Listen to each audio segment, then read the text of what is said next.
Je dis que je souffre d'épilepsie, c'est que je n'aime pas dire que je suis épileptique. Parce que je suis avant tout Alexandrine, avant d'être épileptique.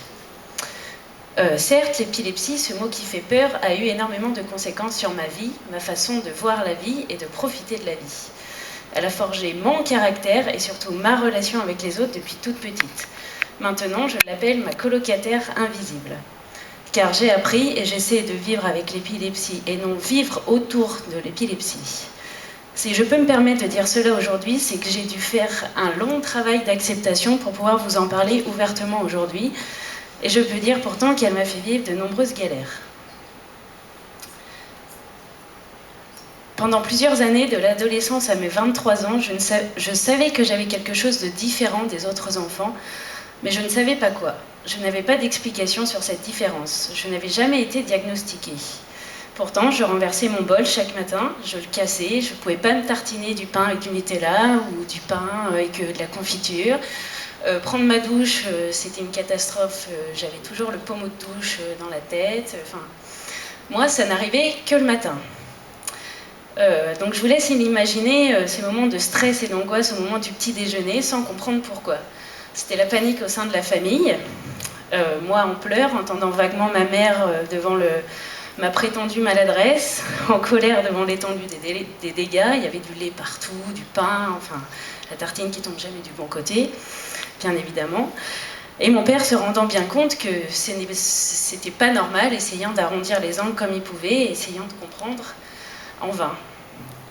Chaque matin, même réveil, même scénario, mêlant sentiment de honte, d'inquiétude, le tout dans une drôle d'atmosphère, ne sachant pas encore qu'il s'agissait d'absence et de myoclonie. Au fil des années, alors lycéenne, j'ai évité les réveils en compagnie. J'ai fui les soirées pyjama, les booms, les boîtes de nuit, etc. Mais en clair, j'ai fui pendant des années tout ce qui fait la vie sociale d'une adolescence, par peur et par honte. Peur de faire une crise, peur d'être jugée par les copains-copines, peur du regard des autres. Seul point positif, mes études d'urbanisme. Comme quoi on peut réussir, comme on disait. Pour moi, c'était une vraie passion. Les études constituant aussi un refuge. Un bon prétexte pour fuir le regard des camarades et celui des hommes et fuir sans rien dire tout ce que je ne pouvais pas faire comme les autres. J'ai pourtant réussi mes études d'urbanisme et c'est aujourd'hui ma fierté. Puis c'est l'intégration dans le monde du travail. Et je peux dire que si le regard des enfants est blessant face à la différence, le regard des adultes est encore plus cruel. Encore plus cruel dans le monde du handicap. Les médecins mettent enfin un mot sur ma différence le jour de mes 23 ans. Je fais une crise tonico-clonique, transport aux urgences, où un médecin affirme « elle a trop bu pour son anniversaire », retour à la maison. Ma mère, en panique, se tourne alors vers un neurologue et plus tard vers l'association Épilepsie France. Le verdict tombe, épilepsie. Je suis alors juste embauchée en CDD et sur le point de signer mon CDI. Je présente quelques crises en 6 mois, plus ou moins fortes, mais gérables, et côté boulot, je préfère ne rien dire, ne voyant pas la nécessité de l'avouer puisque je parvenais à le gérer. Petite précision, ça avait été dit au médecin du travail, mais pas à mon employeur.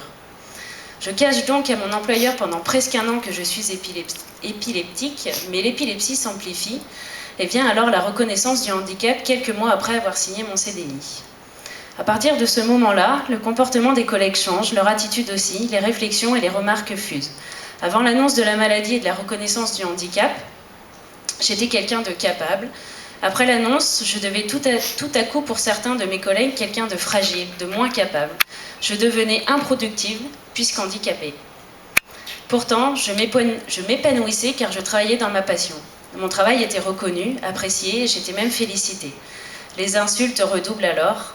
Je ressens la discrimination et le licenciement qui tombe finalement pour, je cite, « absence désorganisant l'entreprise ». Une humiliation supplémentaire, une épreuve de plus. L'épilepsie ne me lâche pas et je dois gérer les traumatismes physiques qui viennent s'ajouter aux traumatismes psychiques. Mais je me relève une nouvelle fois.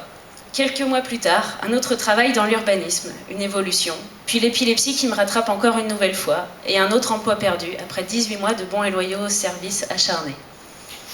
Alors une question me taraude. Comment trouver sa place dans notre société avec une maladie telle que l'épilepsie ?